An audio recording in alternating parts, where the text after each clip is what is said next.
the autumn leaves of red and gold.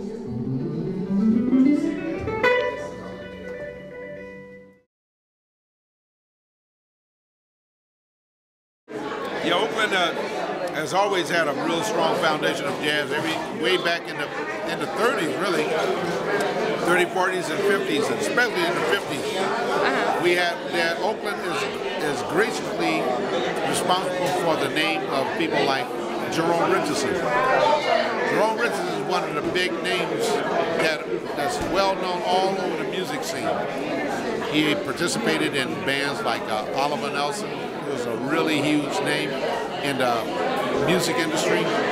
Quincy Jones, very huge name in the industry. But Jerome Richardson's been associated with all of those great artists, and he's originally from Oakland. And he's responsible for a lot of contributions in terms of music scoring. He's done it all. But he's just one out of so many. I learned a lot about my music just being here in Oakland, California. That's why I'm here today and doing this Blue Monday session, trying to give something back and inspire the youngsters to come out here and get some of this game that they will not find in no school. Currently, right now, there is a couple of different levels of jazz presentation. There's the larger scale presentations that SF Jazz presents, which is an organization out of San Francisco. They present ongoing international, national jazz talent. Then you have clubs like Yoshi's that present national talent in a different form, or more of a smaller venue, up to, let's say, 300 seats, whereas the SF Jazz is major venues, 2,500 seats or thereabouts. And then we have venues like the 57th Street Gallery, where we present Bay Area talent and the best of the Bay Area talent, with sprinklings of some regional and national artists as well. A water hole. You out on the desert dying of thirst, and then you finally scub up on the water hole, and you drink that water and kill that, and then get rid of that thirst. So I consider this a watering hole for all the youngsters to come and get their feet wet and learn how to play this music. And that's why we have a session, and it's open to the youngsters, because that's who's going to have to keep this art form going. It's up to them. So we got to hand it on down to them, like the older guys handed it down to us. So, you know, we're still searching for that note. And that's what this jam session means. Everybody get together and express ideas and share and learn. That's how I used to learn, you know. That's what a jam session means.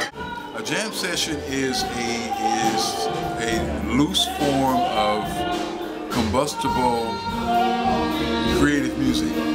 It's where you have a house band that starts out with a foundation, and you have a group of other folks who will sign up rather, and sit in and bring their own creativity. And that makes it very combustible, because you don't know who may come in and do what. Now sometimes we have an idea because the person may have a reputation as being a certain type of an artist.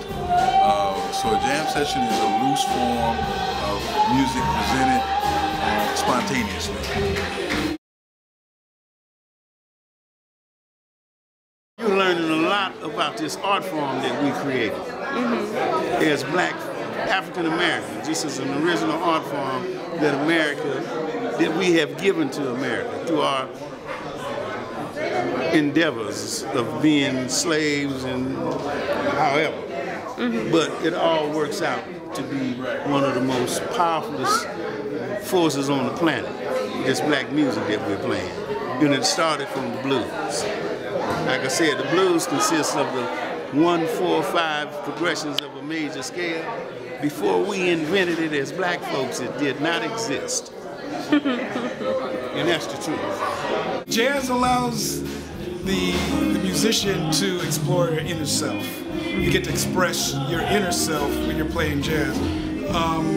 When you're playing rock and R&B and things like that, the groove and everything is pretty much set. And not saying that you can't express yourself in that type of music either, but with jazz, it's a lot more expressive. It's everything that you've got inside of you, it comes out. And it can be subtle, it could be hot, it could be calm, it could be, you know, it's just a wide variety of emotions that a musician can contribute to jazz.